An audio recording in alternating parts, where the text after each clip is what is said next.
इधर क्या देख रहे हो? जाओ उधर जाके देखो। चल।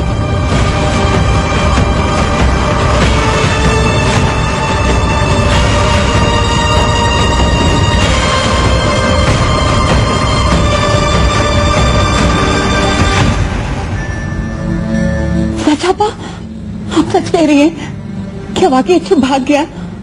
भागा नहीं, हमने भगाया है। अब ज्यादा खुश होने की जरूरत नहीं जेबी, क्योंकि असल इम्तिहान तो अब शुरू होना है। तुम्हें बुखार भी है और आज रात को तुम्हें यहाँ से जाना भी है। हमने तुम्हारी दवा रख दी है, खा लेना। पता नहीं शहर पहुंचने में कितना वक्त लगेगा। नहीं आपा, मैं बिल्कुल ठीक हूँ। और देखिए मुझे बुखार भी नहीं है अब। तुम्हें बुखार भी है और तुम बिल्कुल ठीक भी नहीं हो। हमने कहा ना जेबी, अपनी खुशियों को संभालो। पहले ही तुम्हारी परेशानी को अम्मा जान और हैदर ने भांप लिया था। अम्मा जान तो हवेली में नहीं है, लेकिन हम चाहते हैं कि तुम हैदर के सामने नॉर्मल रहो, ताकि वो ये ना भांप सके कि हम आगे क्या करने वाले हैं। अम्मा जान हवेली में नहीं है? नहीं, चाचा नूरुद्दीन की हवेली गई है, शायद हैदर की शादी की बात करने। उन्हें अपनी खुशियां मनाने की बोली गई। तुम अपनी खुशियों के साथ जियो।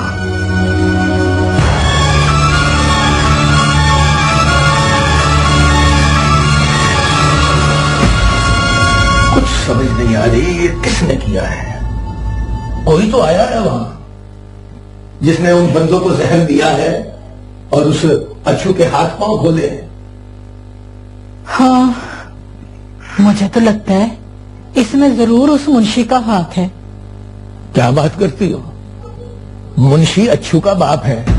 जरा सोचो, वो बंदे क्यों खाएंगे मुंशी के हाथ से जहर वाला खाना? तो फिर एक ही शख्स पर शक जाता है अब्बा जी। हो सकता है ये काम छोटे शाहजी ने किया हो। क्या बात कर रही हो बेटी? नहीं नहीं, शाहजी ऐसे इंसान नहीं है। और किसी की जरूरत भी तो नहीं हो सकती इतना बड़ा काम करने की अब्बा जी। एक छोटे शाहजी के अलावा पूरे गांव में अच्छू को कोई हमदर्द भी तो नहीं है। वल्लाह आलम बिस्सवाब, अल्लाह ही जानता है भाई ये क्या माजरा है।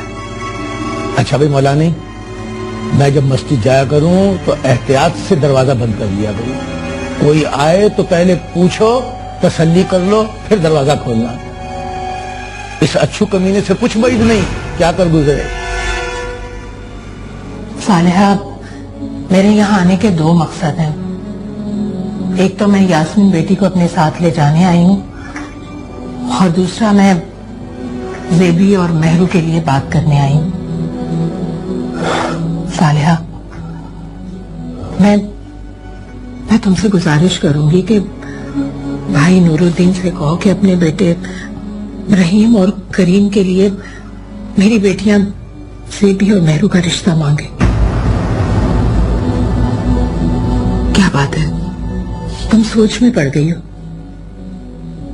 जी भाभी, वो हमें भी आपसे कुछ जरूरी बातें करनी थी, लेकिन जो आप कह रही हैं ये उससे भी कहीं ज्यादा हैरत वाली बात है।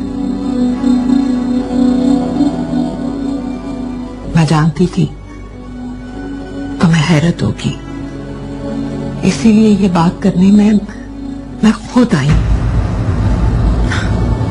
अच्छा तुम बताओ, तुम कौन सी जरूरी बात करने वाली थी? नहीं भाभी, अभी नहीं। आप सफर से आई हैं, थक गई होंगी, कुछ देर आराम कर लें और फिर शाहजी भी आ जाएंगे और मेरे दोनों बेटे भी, फिर बात कर लेंगे।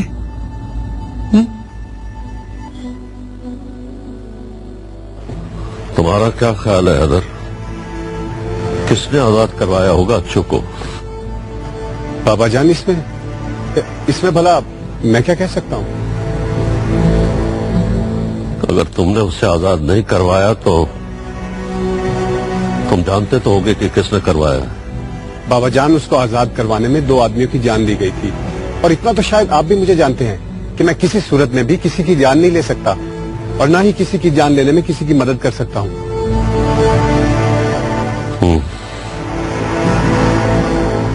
पता चलाओ कि ये सब कुछ हुआ कैसे, खाने में जहर किसने मिलाया और वो जहर आया कहां से?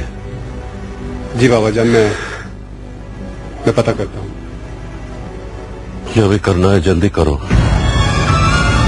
वरना रजब अली आकर कयामत बर्पा कर देगा। सच पूछिए भाभी जान तो मुझे बहुत खुशी है कि भाई साहब अपनी बेटियों के रिश्तों पर मान गए हैं। मैं इस बात पर भी नहीं सोचूंगा कि जब मैंने सवाल डाला था तो उन्होंने इनकार क्यों कर दिया था।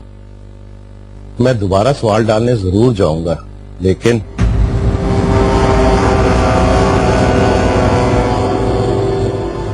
क्या भाई साहब? मुझे आपसे कुछ सवाल करने हैं। आपकी बेटियों को तो हम ब्याह लाएंगे अपने बेटों के लिए, लेकिन भाभी जान मुझे आपसे ये पूछना है कि मेरी बेटी जिसने तमाम उम्र इस हवेली में खुशियां देखी हैं, उसकी वो खुशियां आपकी हवेली में क्यों छीन ली गई?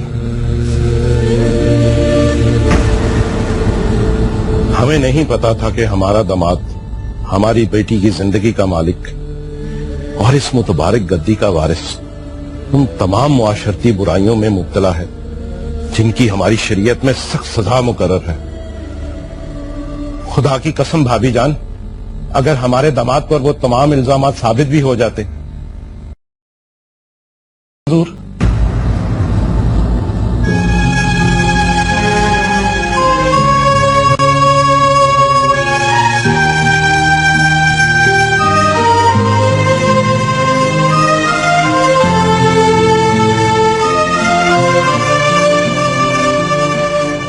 साहब जी, कैसे याद फरमाया मुझे? तुम्हारा क्या ख्याल है न्याज के खाने में क्या मिलाया गया था?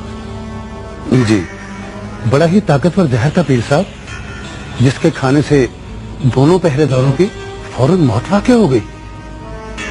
इतना ताकतवर जहर आया कहां से होगा? जी वो इस बारे में मैं क्या कह सकता हूँ? तुम्हारे दवाखाने के अलावा कोई और भी जगह है इस गांव में जहां जहर मिलता हो? जी वो ऐसा है कि गंदम में डालने वाली जहरीली गोलियां भी तो इस्तेमाल हो सकती हैं। हो सकता है जिसने ये काम किया हो उसने ये जहरीली गोलियां इस्तेमाल की।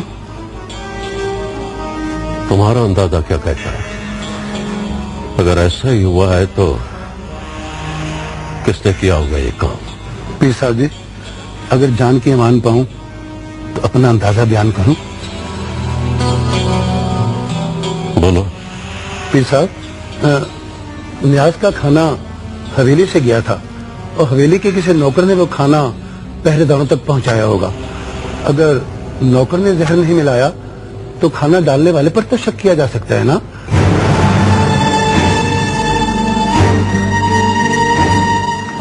पीर साहब, मैं तो अपना अंदाजा बयान कर रहा था। उन दोनों को जहर देने के लिए ही किसी ने खाने में जहर मिलाया है, वरना न्याज का खाना सारे गांव में बांटा गया है और तो किसी को नुकसान नहीं पहुंचा। इसी बात का तो पता नहीं लग रहा अब तक, जबकि नजीरा खुद हवेली पर आया था खाना लेने के लिए, तो उससे पहले डेरे पर खाना कौन लेके गया होगा? खाने के थाल उठाकर कहाँ जा रही हो? हवेली में क्या न्याज पकी है? जी यकीन साहब, हवेली में न्याज पकी है। अच्छा फिर ऐसे करना, मेरा हिस्सा पहुंचा देना। हकीम साहब, आपके हिस्से का खाना तो मैं पहले ही आपकी दुकान पे दे आई हूँ। वो पीर साहब, छोटी बीबी की तबीयत कैसी है? सुनो। जी पीर साहब। छोटी बीबी की तबीयत कैसी है? पीर साहब, वो बीबी जी का अभी तक बुखार उतरा नहीं है। ऐसा करो, तुम हमीदा के साथ जाकर एक बार फिर मुआयना कर लो उसका। तुम जाके पर्दे का इंतजाम करवाओ और हकीम साहब को छोटी बीबी के कमरे में ले जाओ। जी पीर साहब। आए हकीम साहब।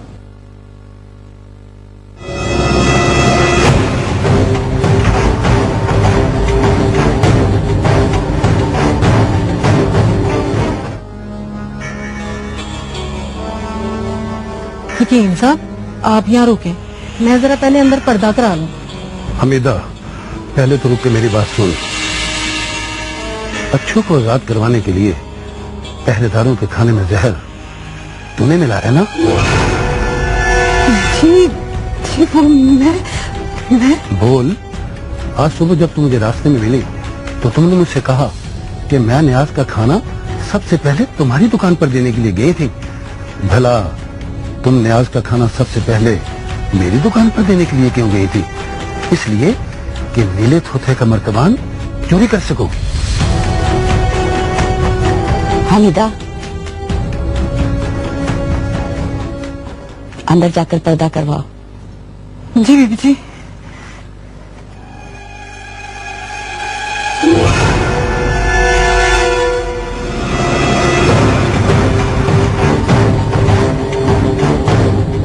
वो नीला थोथा आपकी दुकान से चुराया गया था हकीम साहब।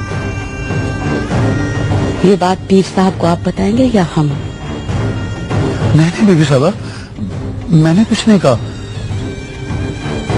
तुम हमीदा पर क्यों शक कर रहे हो? जानते नहीं कि वो हमारी खास मुलाजमा है। बोलो। अपनी जुबान बंद रखना हकीम साहब। अगर हमारी जुबान खुली तो तुम्हारी गर्दन कट जाएगी। अब अंदर आओ।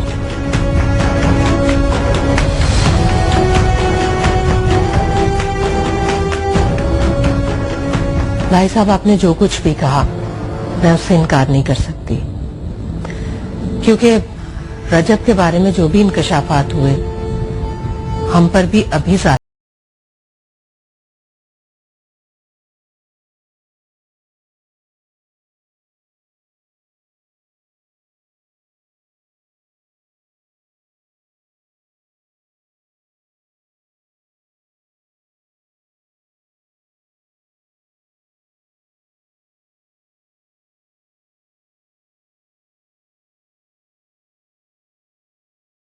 खाने में डाल देंगे, हमारी बहुत बदनामी होगी, इस खानदान की, हमारे घराने की, सब कुछ तबाह हो जाएगा भाई साहब। भाई साहब, मैं आपसे वादा करती हूँ कि मैं रजब को सुधार लूंगी और यास्मीन की खुशियों की मैं जमानत देती हूँ। अगर आप इन सब बातों की जमानत देती हैं भाभी जान, तो फिर मैं भी आपसे ये वादा करता हूँ कि बहुत जल्द मैं अपने बेटों के लिए आपकी बेटियों का रिश्ता मांगने आऊंगा।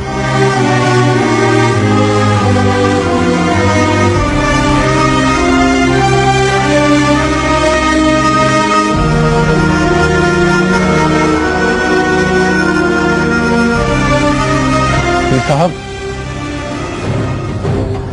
पूरे गांव में और साथ वाले जंगल में देख लिया, अच्छू कहीं नहीं मिला सरकार।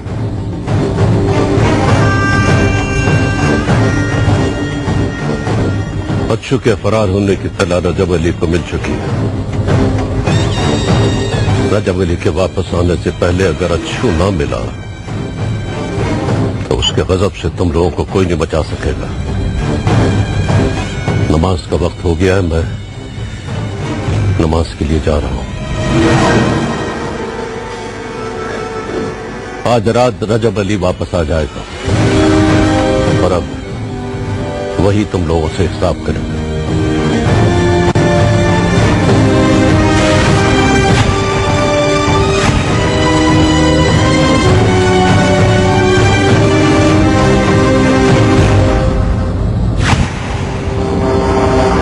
ये बैग तुम्हारे साथ जाएगा सीबी। इसमें क्या है आपा? फुप्पो जान के कुछ जेवरात हैं जो हमेशा से हमारी तवील में थे और कुछ रकम भी रखती है। अपने साथ ले जाओ और अपने आने वाली जिंदगी को मजीद खूबसूरत बनाओ।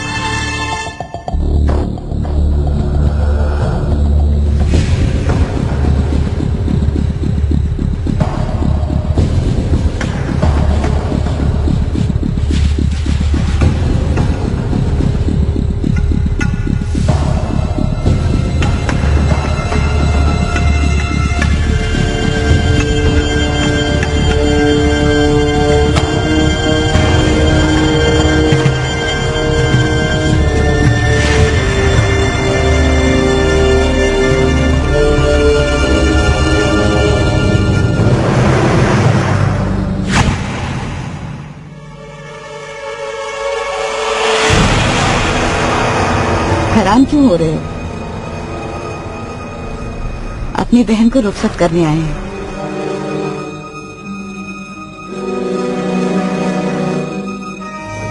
आपके सारे एहसान याद रखूंगा। ये कोई एहसान नहीं है, हम अपनी जेबी के सदके कर रहे हैं। बस हमारी जेबी को हमेशा खुश रखना, इसे कभी कोई दुख न देना। अच्छू, आपके कहने की जरूरत नहीं है। हमीदा, ये लो जेबी, अपने साथ ले जाओ। ये क्या है? कुछ जेवरात हैं और रकम है, तुम लोगों के काम आएगी। इसकी हमें कोई लोड़ नहीं। हम खुददारी की जिंदगी गुजार लेंगे, मेहनत मजदूरी करेंगे, इसकी हमें लोड़ नहीं। देवी को मेरी हक लाल की कमाई पर ही गुजारा करना होगा। जाओ मेरी बहन, अपनी जिंदगी जी लो, पीछे मुड़कर मत देखना से भी, और कभी अपनी आपा के बारे में मत सोचना। हमें आज जो सुकून मिला है, उसके बाद चाहे जैसा भी अजाब भुगतना पड़े,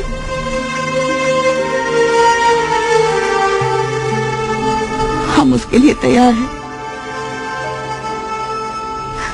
जाओ, हमारी दुआ तुम दोनों के साथ है।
जैसी गहरी आंखों में खिलने लगी